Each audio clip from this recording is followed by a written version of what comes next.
out to teach the world to sing. Sing with me. Welcome back, my friends, to the show that never ends. We're so glad you could attend. Come inside, come inside.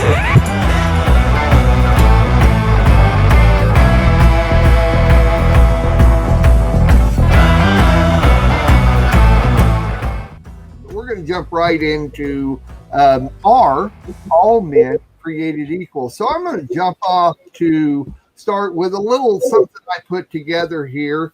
I'm getting a little feedback, so I'm going to go ahead and mute everybody. There we go. And we'll go from here. In 1776 in North America, Thomas Jefferson wrote, "We hold these truths to be self-evident, that all men are created equal, that they are endowed by their Creator with certain inalienable rights, that among these are life, liberty, and the pursuit of happiness." Once again, that's the Declaration of Independence from the Second Continental Congress, written in Philadelphia, Pennsylvania. That's 1776. 1789 in France, it was written by the Marquis de Lafayette. Men are born and remain free and equal in rights. That is from the Declaration of the Rights of Man and the Citizen from the National Assembly in Paris, France. And my little note here, I get to studying this out because I also do a show called Contemplating the Constitution, which brings a lot of these things in. Since 1776, there have been approximately 120 declarations of independence made by different countries and different peoples. So I have a couple of different things here. Matter of fact, in 1930, India and Pakistan made a declaration of sovereignty and self-rule by Mahatma Gandhi. And it says, "We believe that it is the inalienable right of the Indian people, as of any other people, to have freedom and to enjoy the fruits of their toil."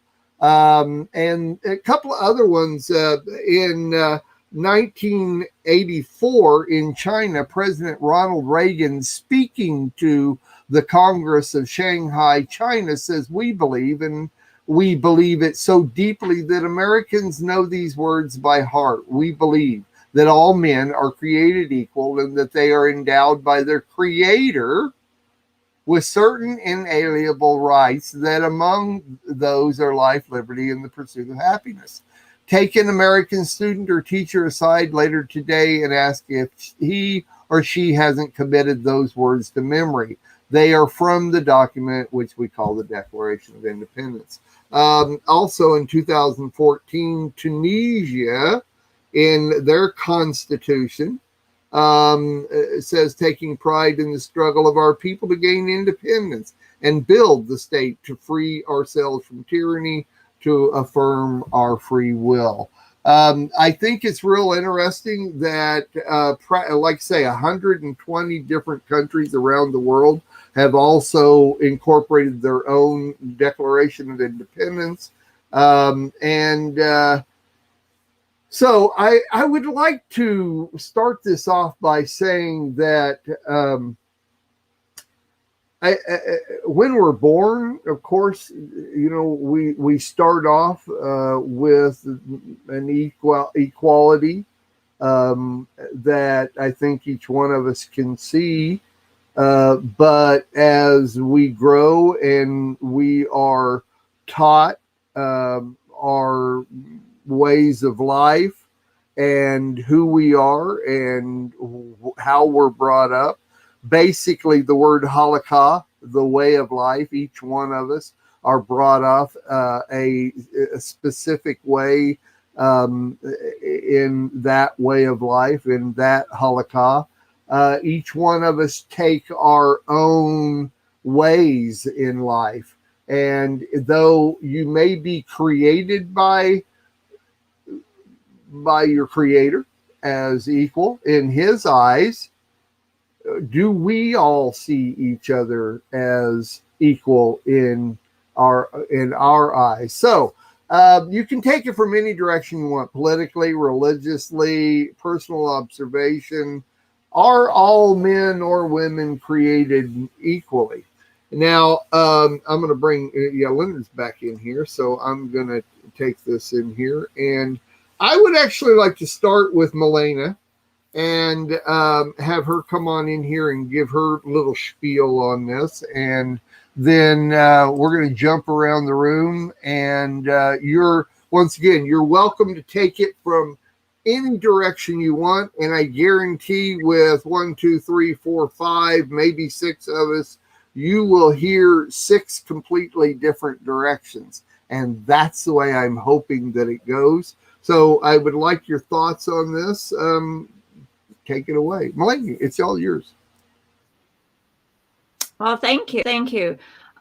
When you were speaking about are all men created equal, and different constitutions mentioning our Creator, I just went back to Genesis 1:26, and then God said, "Let us make man in our image, according to our likeness. Let them have dominion over the fish of the sea, over the birds of the air, over the cattle, over all the earth, and over every creeping thing that creeps on the earth." So that just gives us that we are all created for a purpose, and the overall purpose for us. Now that speaks of Adam. That was his purpose, to be here on this earth. But what really stood out from this scripture for me was the fact that we are all created in God's image. So when the equality of men is being mentioned, and speaking of men, there is my man Daryl Weinberg coming in, and he definitely can help me out here. Yo, Daryl. What's up? So in the sense of the fact that we are all created in God's image, and that includes men and women, that makes us equal. But of course, we can't deny the diversity and the purpose that God has given each one of us. And then my mind is going to Animal Farm. all animals are created equal, but some are more equal than others, because what you're speaking of is documents that represent politics. Now, did the founding fathers of the United States and even Canada here, did they recognize God as their God? They absolutely did try to incorporate that. But so it's really, we're speaking about different things in terms of equality, how God sees us and how men sees one another, how we see one another. I think in God's eyes, we are equal in terms of the value we have. Because, and just like Yeshua talks about the body, we're parts of a body. And so in that sense, we're not equal because different parts have different function, and you can't substitute one for the other. I'm getting a little philosophical here, but all right. Yeah, it's just what I'm speaking of is sometimes there's just no comparison because of the different functions we have. So equality sometimes to me means that we're comparing, and I know God doesn't want us to really compare to one another, but to embrace our destinies and the function of the body that we have, really, so that we don't have that desire for one another. One of the curses in the gardens was that the woman will have desire for her husband's position. And I think also men and women, they just have different functions. Now, there is the order of creation. Can you kind of go over the order of creation? Because you've memorized that. And that's the other thing that was going in my head in terms of the hierarchy of the order of creation. Could you jump in for that one? Yeah. Because Daryl usually has taught on that quite a bit. And that's where Interesting. is different. Paul's talking about in 1 Corinthians 11, where the reason why women have to wear head coverings is because of, number one, the angels. That's where it was, yeah. But he says there's God, Messiah, man, women, children, and then various critters that go underneath that. And so God always has an order of things. And women came from men and were designed to be a helpmeet. So although in Messiah there's neither male nor female, we don't have different standing. And so whenever any society has used the Bible in order to enforce a patriarchal system that suppresses women. Well, we're discussing really, are all men created equal? But then I started making it a bit. We're good. It's good. Yeah. I'm just from any point of view. Yeah, but I wanted him to talk about the order of creation. Yeah. So, when it says that all men are created equal, and that's in the U.S. Constitution, it's more along lines that we all have equal opportunity. That doesn't mean every one of us is, communism tries to enforce equality, which is, of course, impossible. That's why I was thinking of Animal Farm, because I grew up in communism, and like as much as we tried to share all things in common. And I'll give you an example. Like, my mother was a dentist back in communist Bulgaria, and she had her university degree and all that stuff. And she used to complain, I get the same salary as someone who doesn't have any education, because we're supposed to all receive the same salaries. And it was really demoralizing for those who wanted to pursue something higher to do that, because at the end, and other than social status and recognition, you did not receive any other incentive to strive for better things. So going back to the point that men being created equal in the Constitution, is the opportunity is equal, but I don't think the rewards or even what we receive should be equal, because it's not because, I do more, I should get more. But yes, you should. If you do more, you should get more. But yeah, I don't think at the same time, and then can we get into the welfare system and all that? I mean, this conversation could go on about equality, and it's more embracing diversity rather than trying to compare who is higher, or are we all at the same level kind of thing. So Joe says that in Animal Farm, it was the non-kosher pigs that ruled. Oh, well, yeah, and that's an interesting, why do they choose the pigs to be the ruling animals? Yeah, that's a good point, Joe. Because it's always the unkosher ones that want power. And that's, then I'm being to the scripture where Yeshua said, those who want to be, what was it? Those who want to be first. Yeah, when the apostles asked him, so, who's going to get what status when we get up to heaven? And he said, those who desire to be first will be least in heaven, and those who humble themselves, I guess. And I don't know, I'm paraphrasing here. That's good. It's fun. Yeah, yeah. So when it comes to Constitution, then God's economy, what happens is it's just completely different rules apply, and it's all upside down. So are we created equal? Well, we're all created in God's image. Are all opportunities equal? They absolutely are. But what happens, it's partially of God's destiny, partially of what choices we make too. He's given us freedom of choice as well, alongside with what he's put in us. So lots of little points along the way here I wanted to make. It's good. They're good points. And it makes us, for instance, like all the different things that I brought up with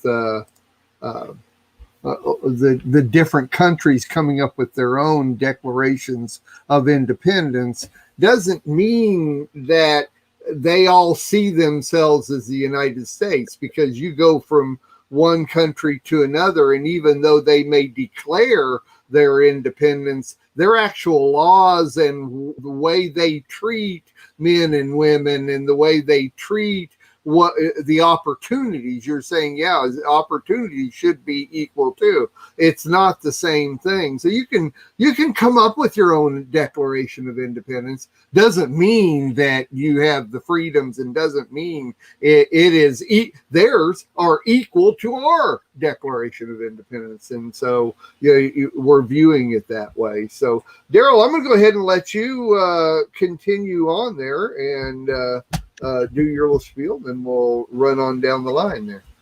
Well, when it comes to equality, when we talk about equality of opportunity, that, everybody, the whole purpose of the sabbatical year was to get a great big reset, because God understood that in an economy, some people are going to do better than others.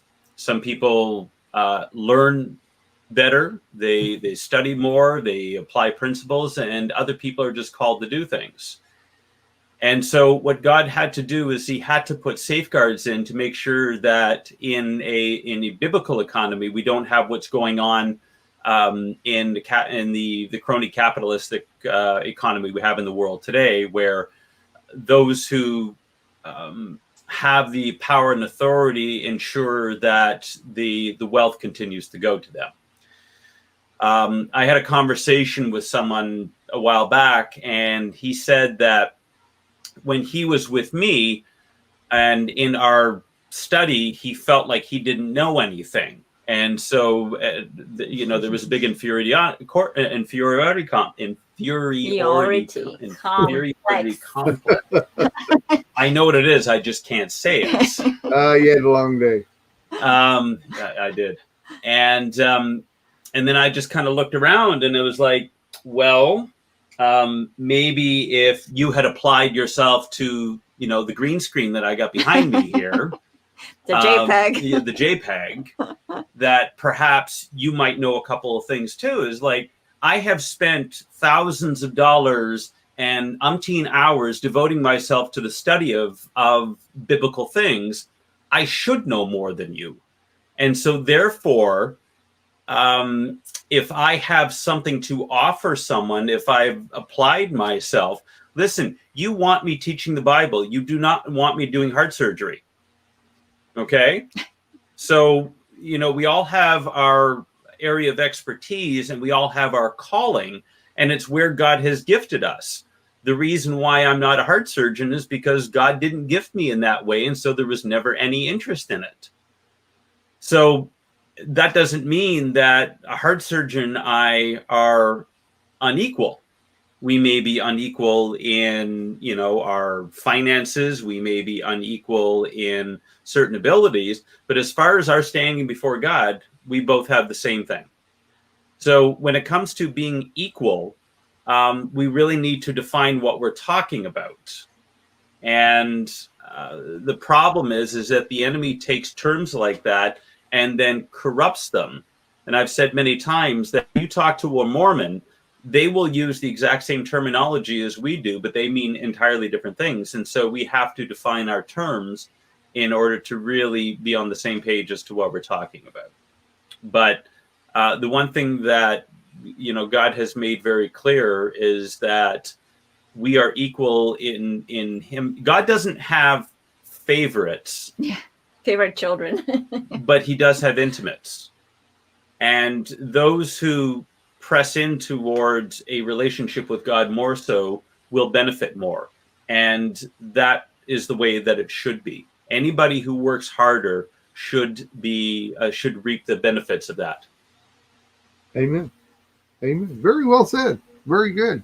I like you had talked about the wicked, their wealth, and it brought to mind that even the Lord says the wealth of the wicked are laid up for the righteous. So you almost have to understand that the wicked and the righteous are not equal. by any means whatsoever in God's eyes, even though they may be, as the saying goes, that all men are created equal, that they are endowed by their creator. They are created by their creator as equal, but as they progress in their life, they no longer are equal. So the key word may be created here, but as we go into our life, we become a lot less equal by our choices that we make in our life. So I'm going to jump it to Leonard there. Leonard, are you ready to go, my friend? You're always ready to go, my friend. So we're going to hear what you have to say. Well, we'll see if I've got rid of all my lag issues. It sounds like I have. You're good. I really appreciate what Rabbi Darrell said. And, you know, the idea of we're created equal, but then we go the way of the will of our heart. That sounds good. But I'm going to throw a wrench in things here. You have wrenches. I wonder if we're not getting a little bit confused here. And say, for instance, in Deuteronomy chapter 23, verse 3 in the common translations, no Ammoni or Moabi may enter the assembly of Adonai, nor may any of his descendants down to the 10th generation ever enter the assembly of Adonai, because they did not supply you with food and water when you were on the road after leaving Egypt, and because they hired Balaam, the son of Beor from Petor in Aram Naharim, to put a curse on you. But Adonai your God would not listen to Balaam. Rather, Adonai your God turned the curse into a blessing for you, because Adonai your God loved you. So you are to never seek their peace or well-being as long as you live. Okay, well, if this curse, if you will, goes down to the 10th generation, then as we inherit things from our forefathers, it would seem that we could be punished for something our forefathers did long before we were ever created. So I would challenge that idea, and I do so cautiously, because I really like to think that we're all created with a clean slate. And yes, it starts with the choices our parents guide us in. And then as we move, as we mature, I mean, the Torah has two paths. There's a path of redemption and a path of destruction. I like to explain that the Messiah came 2,000 years ago and lived out the path of redemption. He's going to return one day and live out the path of destruction. The question is, which one are we going to follow? And I do believe that we have equal opportunity, and at the risk of getting into predetermination things that really, I struggle with that as well. It seems that we can inherit curses from our forefathers that put us behind the eight ball, so to speak, from day one. That said, I inherited a lot from my forefathers, and still working on overcoming it.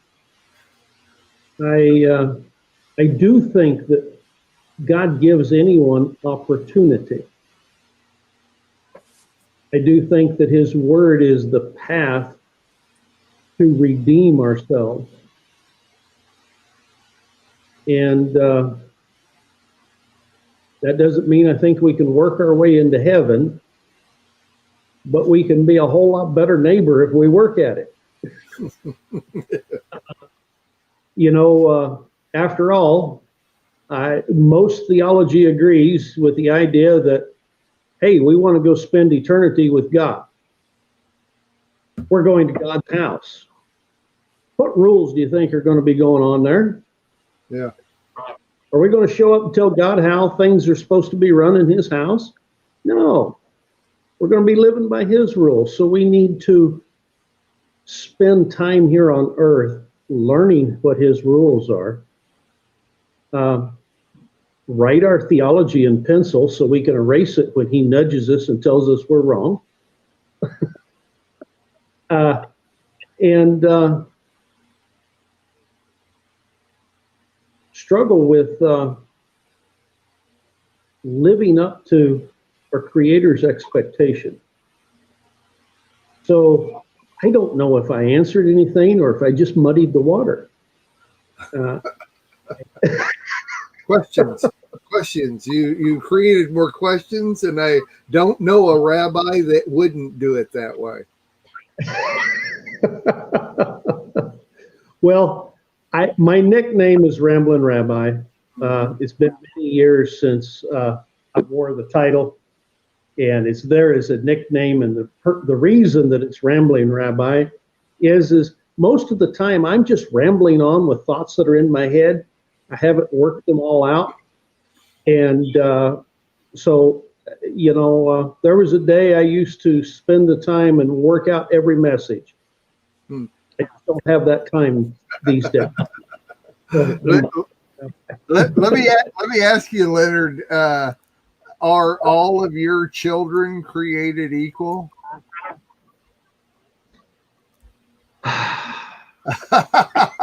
I know all of your children, my friend, and every single one of them are different.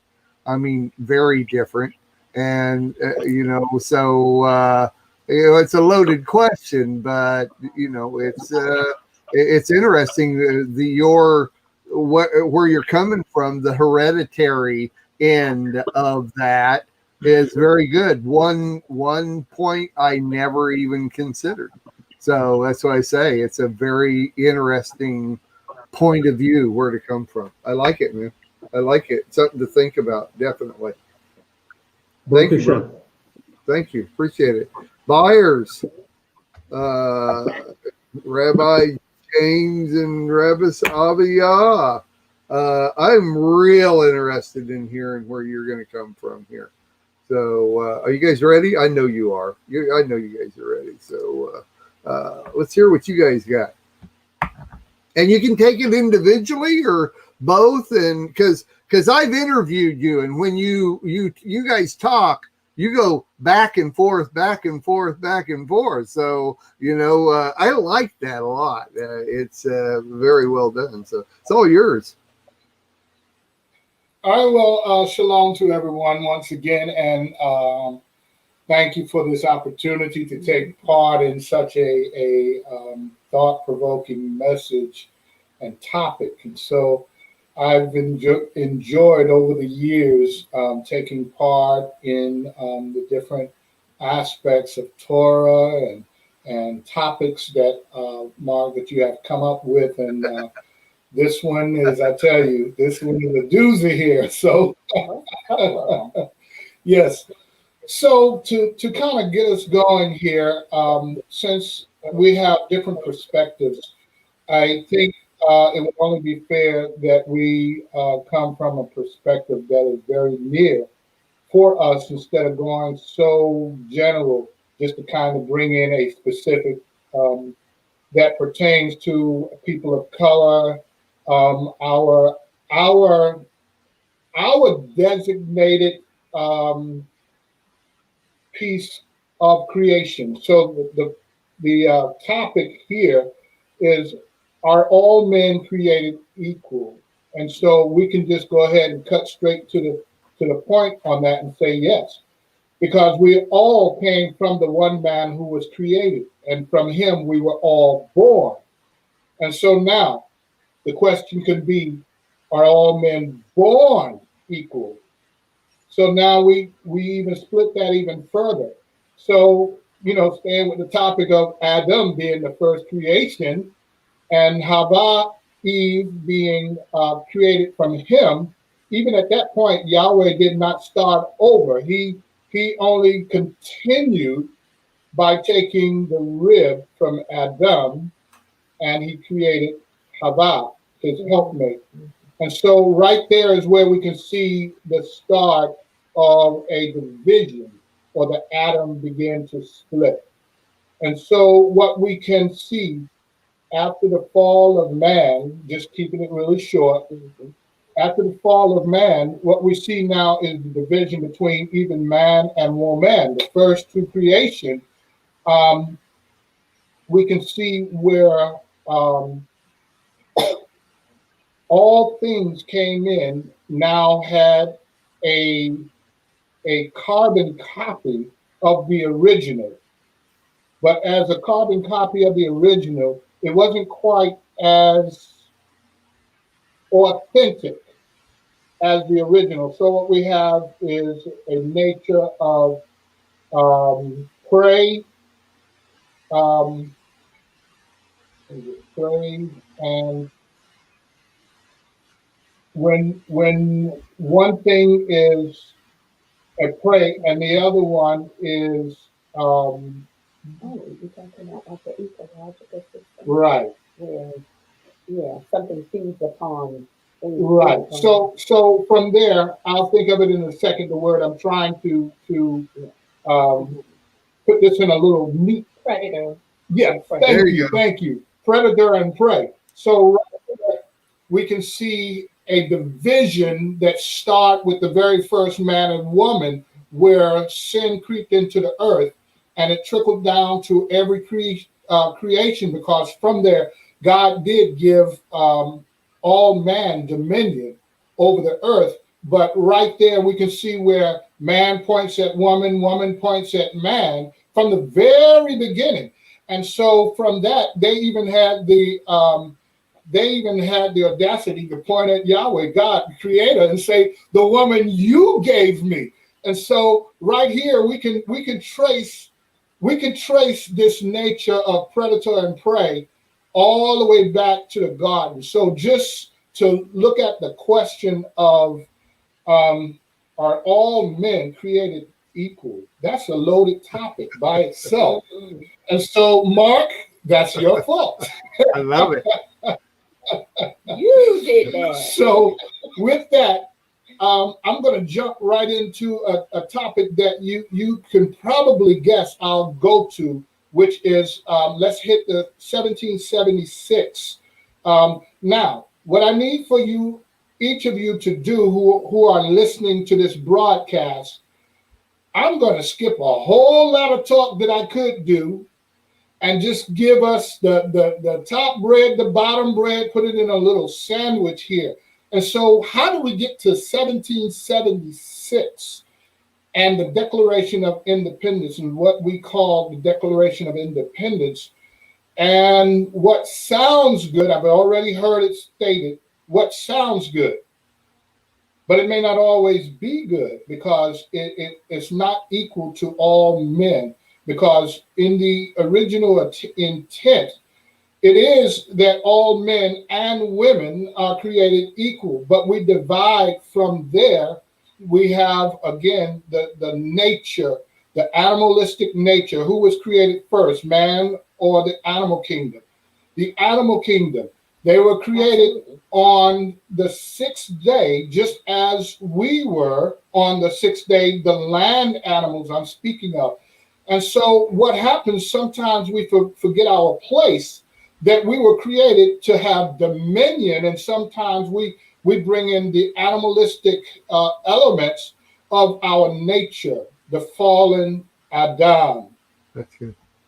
And so what we need is the redemption plan of Yeshua HaMashiach, who brings us closer to the point of the original creation of man, and he's restoring us by his blood He's restoring us to a place of prominence that we are supposed to be, that yes, all men are created equal.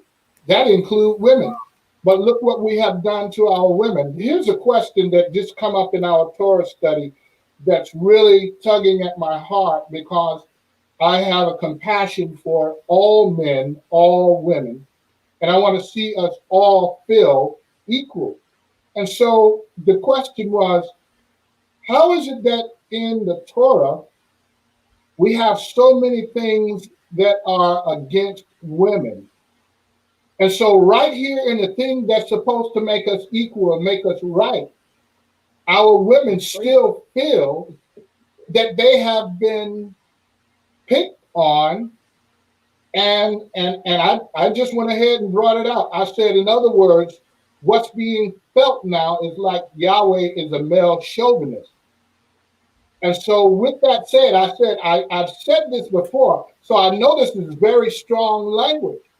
But in things that are sin nature, things that are righteous nature, we can judge God or question Yahweh. And I know we were taught that we can never do that. But Yahweh himself says, ask me, ask me. And so when we look at Yahweh, is it the deficiency in us that's trying to judge the righteousness in Yahweh? And so what Yahweh has done is he's became us. He's became man, the fallen man, and he's taken on our image. And so once he's taken on our image, he died being when a person gives authority over to another. He died all the way up until the sting of death, and then rose, still having never sinned, to show us that, first of all, you were created to be perfect. So therefore, you can walk in a perfect and sinless life. So therefore, he created an avenue for us to be born again. And so that we all now can take on the mantle of the righteousness of Messiah, Yeshua, Yahweh, who became man so that he can denounce sin in the flesh and say, now you can do it too. And so in this aspect is what I'm trying to point to. 1776, so it's not too long, because I know my wife is ready to jump in. No, it's okay. I want to give her a space here. And so with 1776, what we see is also a reflection of the fall of man. Because in 1776, my culture, our culture, people of African descent or Hebrew, our original created man, have fallen from the place of our original creation because of sin.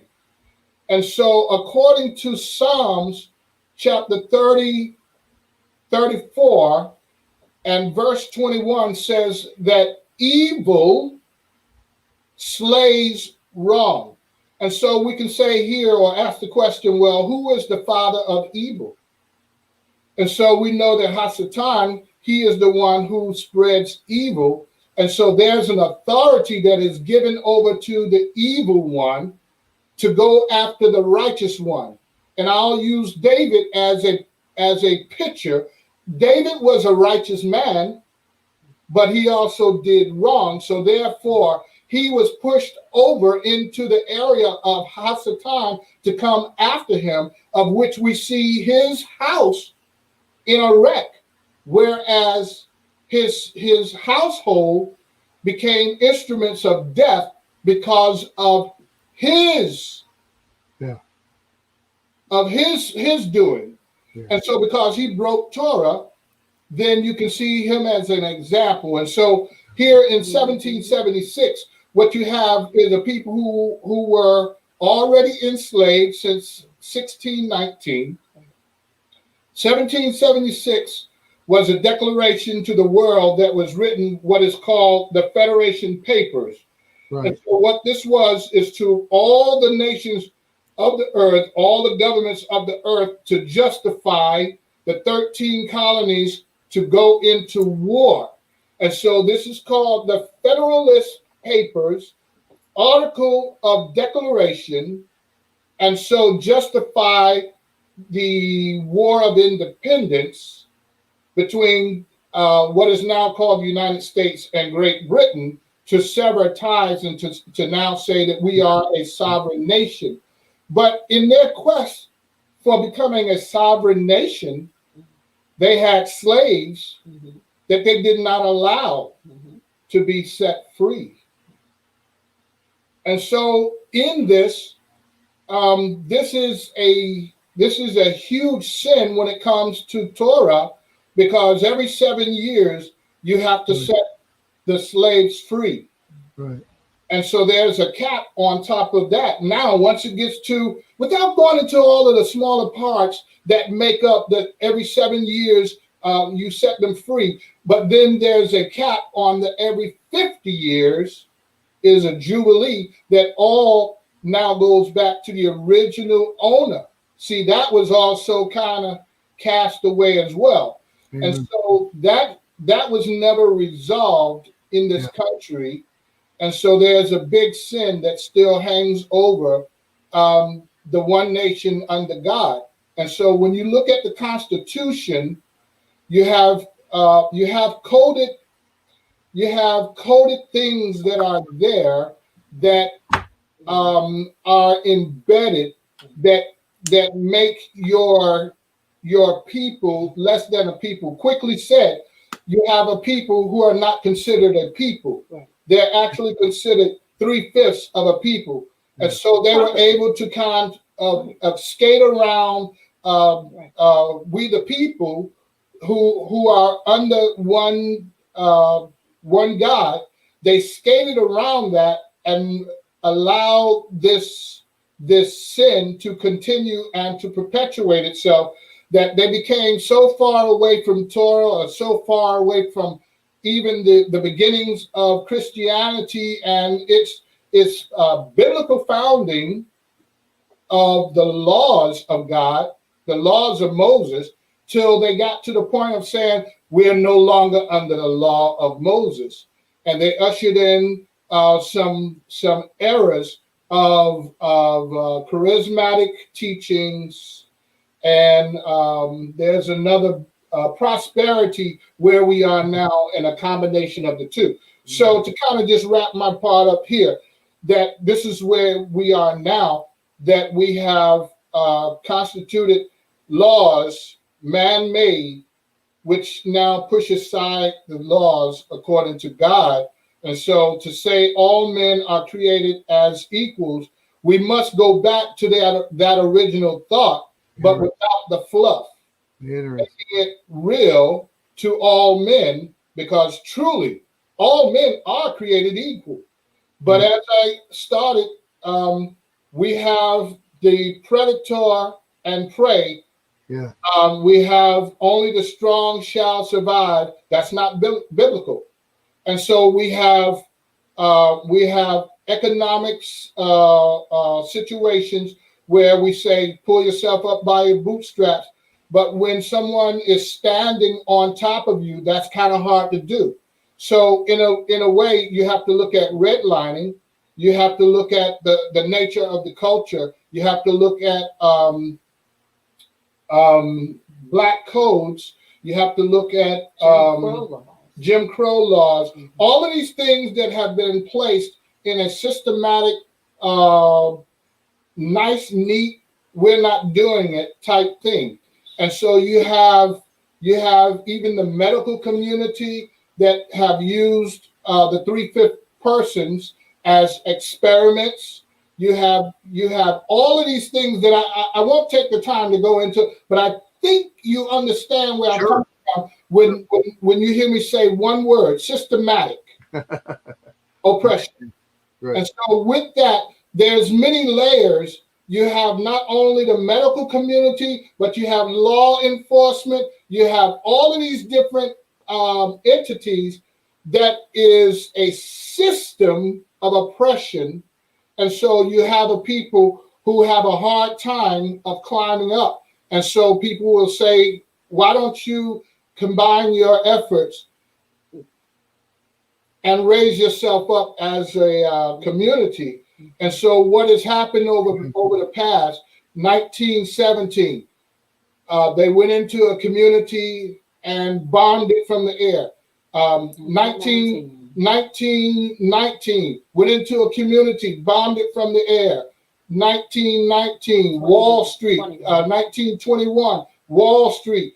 There's things that has happened to us where they have massacred our people over and over. And every time you try to take a community and combine them, you're put back at zero. And so it makes you very much afraid to stick your neck out, because somebody's going to chop it off, and the next person have to stop because you did. Okay, I'm going to let Ravis come on. You're good, brother. Very, very unique way to look at it. And I knew you were going to come up with a unique point of view. And I really, really appreciate it. I do. It's matter of fact, I'm going to go back and listen to it again because it was well said, very well said.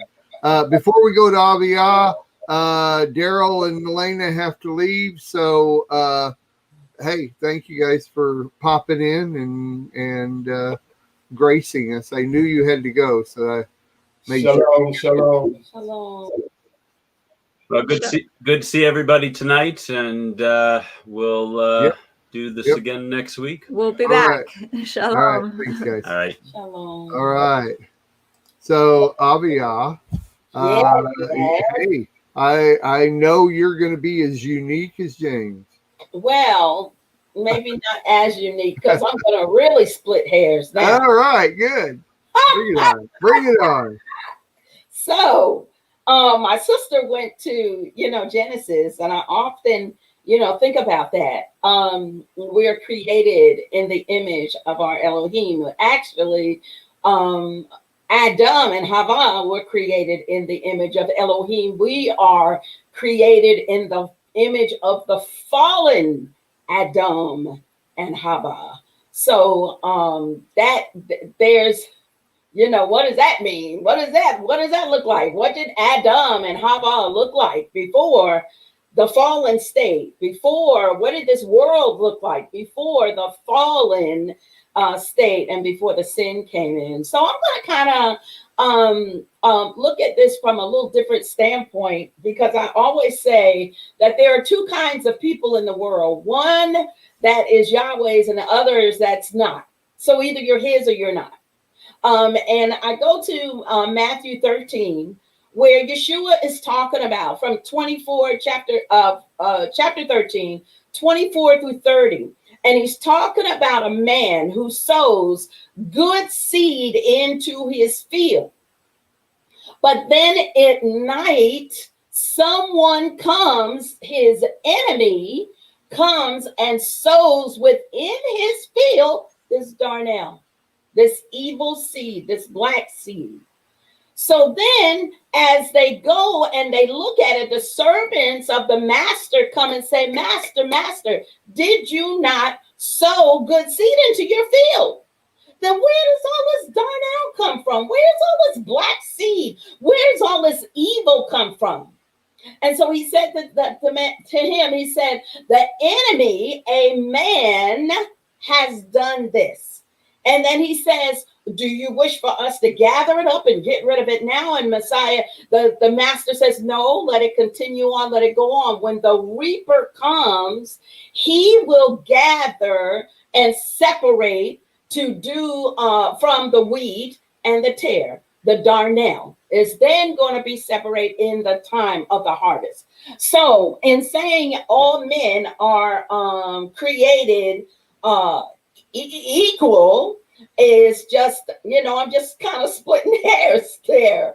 There's those that were not created his, and those that were created created his. We see from the beginning, even with the sons of Noah, with Ham, Shem, and Japheth, we see the difference in the sons of Ham that come down the line, and Noah even places a curse on the grandson Canaan, and said what evil was going to befall that line because of the heart of his what? His father. So there we go. The sins of the fathers visiting the children to the third and the fourth generation. Mm-hmm. So when we look at the creation of man, I often say too, and my husband, touched on this, that we were created in the same day as animals. So that's why you have sometimes men act like beasts, and sometimes beasts act like men. Oh. So all created on the same day. So now I go to my brother, the rambling rabbi. I go to him and his comment concerning, us having to have or having the ability to be on the side of Elohim in being obedient to his word. So we also see in the hearts of man. I mean, man being created equal biologically, but are we created equal spiritually? Wow.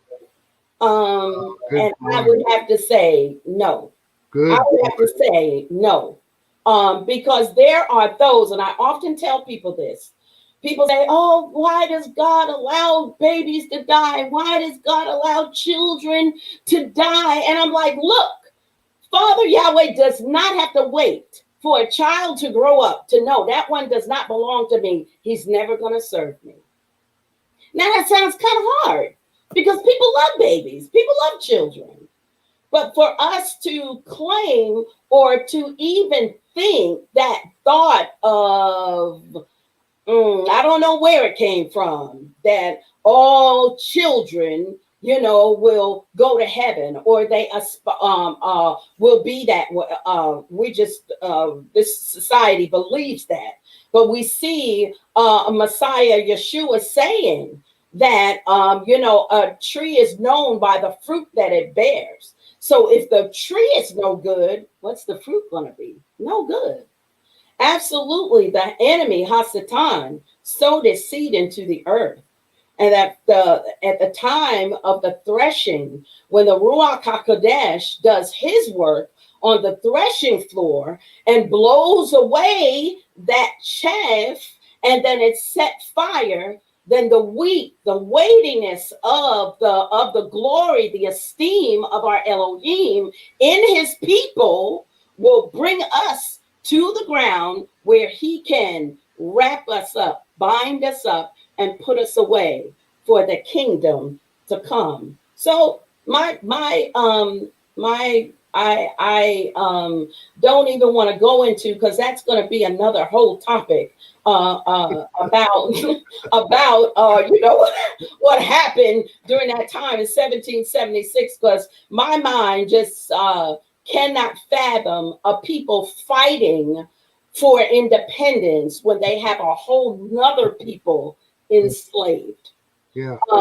I don't understand that mindset, but I understand that this society is run by money. It's about money. It's about power. It's about prestige. And that's what that whole slavery debauchery was all about. It was about money. People are still living and gaining, have gained wealth that they will never be able to use from that 267 years of free labor. So But like I said, I'm not going to go into that because that's a whole nother topic for another. But no, I don't believe that man is created. All men are created equal. Wow, really well said. Thank you so much. The aspect of the difference of being created biologically or being created spiritually. Oh my gosh. People ask me, why do you come up with these different titles, these different subjects? It's because I learned so much from all of you guys. I really do. I mean, I have my own thought process and my own ways that I look at things based on my points of study and things, but this opens things up so much. Very good. And I mean, follows right along with what Leonard was saying on hereditary, your generation after generation of following there. Very clear, very well said. One thing, I thought, though, right there at the end, I thought about this before. It is such a huge question to think of. Is you have a people that wants their freedom from the religious rule of the country they come from, while at the same time they are slaving people and making them not have their freedom right there in front of them. And it's like, so many times I'm going, even if I was raised this way, I couldn't think this way. My brain would have to process that. And I can't process that. It doesn't work that way. So very well said. Very, very well said. I like it so much. Thank you guys so much. Very good. So, Nisa, very interested in where you're going to come from here. Appreciate you. Well, first of all, I think when I started really studying the Constitution is when I started homeschooling 30 years ago, and I just got finished. And, when we were teaching the alphabet, when we had the letter A, we had a card that said, all have sinned and come short of the glory of God. And so when I was studying the Constitution, and if you've never listened or read, is Stephen Wilkins did 350 years of American Christian history, which is far beyond what I think most people have ever studied. And so I have a couple of comments and questions. So one is, it says that we hold these truths to be self-evident, that all men are created equal, that they are endowed by the Creator with certain unalienable rights. Well, my first question is, so if you don't have a creator, you don't believe in a creator, do you have any rights? If you don't want a Constitution of America, do you have any rights? And so I learned this, and when I think of that, if are all men created equal, I look at it as all have sinned and come short of the glory. In other words, we all are equal in that we all have sinned and come short of the glory of God. And I think we are created equal because we were made in His image. Now, if we become AI, are we then created equal? Because now we're not even in the you guys buyers? Are you getting correct? This? Are you? I think I'm losing my internet. I've lost Nitsa. Okay, you can hear? Okay. I guess I'll keep talking.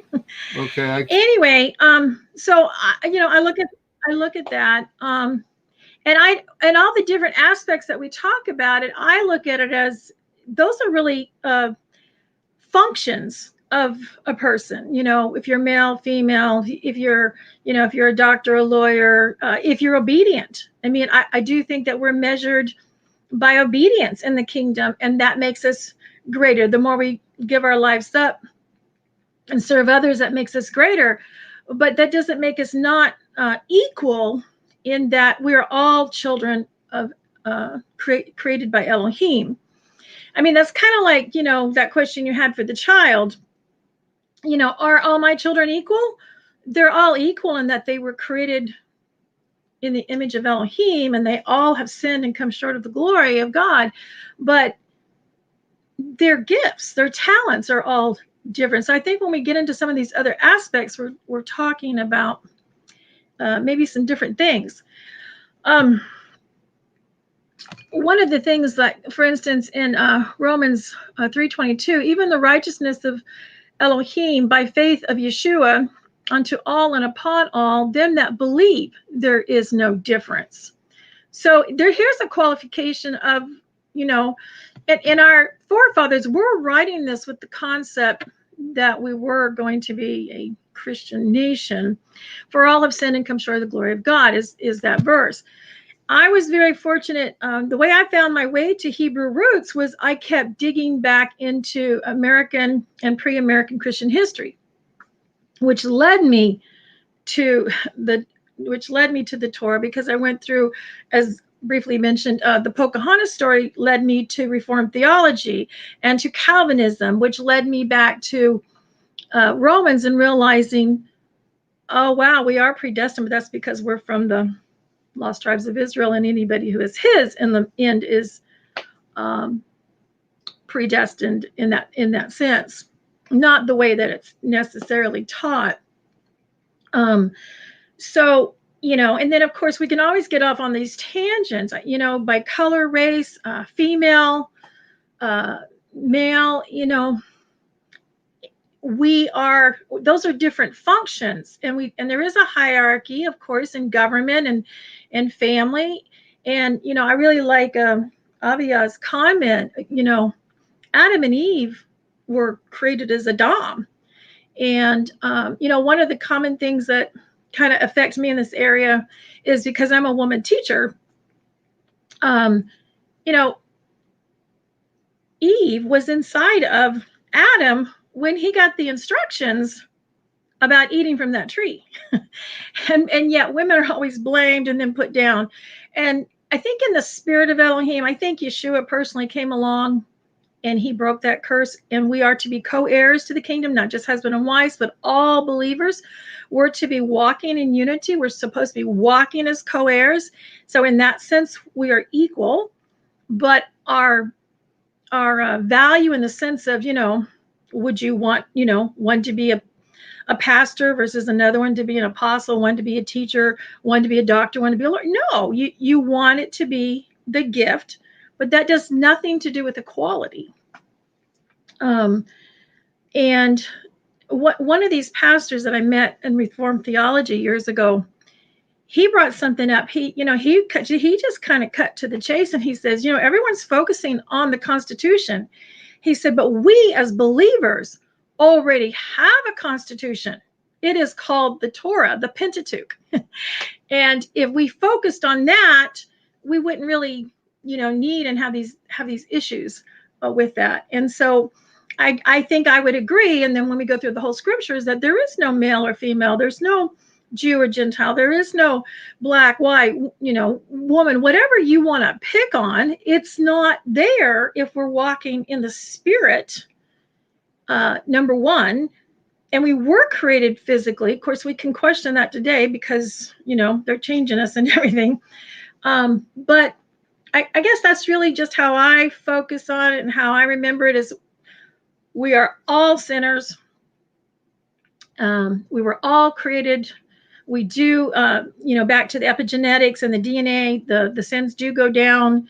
But that doesn't make us less valuable, because no matter how much your sin and your DNA has changed for third and fourth generation, etc., it doesn't matter, because Yeshua would have come for just that one, whether or not they were of more value to the kingdom in certain areas or the other, or by the world standards they were worth nothing. So I think pretty much that's the gist of it for me. So we can't hear you, Mark. Are your speakers off? I lost my internet there for a while, for just about 2 minutes, but I got most of what you were saying. So value, Now, see, I have an extensive study that I've been doing for a long time on value, and that is right there. It really does go along with this so much. Is that we are equal, created equal. Of what value? And of course, the key word I think in the whole thing is the word created. I think each one of us have capitalized on that and shown the offshoots from there without the word created. Are all men equal? If you take the word created out of it, are all men equal? And are all men of value? Even when the wicked, the wealth of the wicked is laid up for the righteous, there's still a value there. And I mean, the man in prison is still, he may not be by physical rights to the state or the country that he's put in prison, but he still has a value to the Lord. And if anybody has value to the Lord, should have value to us.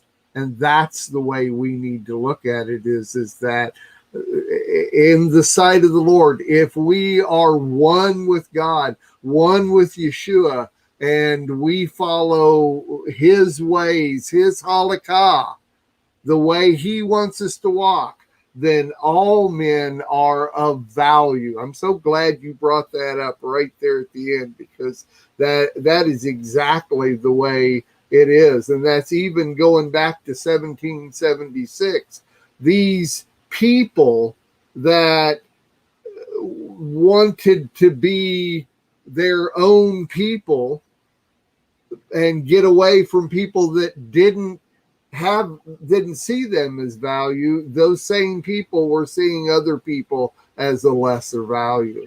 And so and they were persecuted believers on top of it. So I mean, the concept was totally, I was going to say, on the other hand, I think the word's clear that he cuts off the trees that don't produce and trees that represent. Avia was talking about too. Yeah, I agree. So righteous. Every bit of this has been real good. And that's what I love about doing this, is the different points of view. Every one of them overlap. Every one of them connect with each other and work with each other. And they're all very, very good. So thank you all so much. And putting all of that together is good. I like the way it connects. We are richly blessed to bring you what we believe is the fullest, most diverse, yet up-to-date progressive teachings, discussion, and prayer programming you can find anywhere on this planet. Be sure to take the tour of the MessianicLambRadio.com website. I'm Susan Hoogie, thanking you for joining us on the Messianic Lamb Video Network.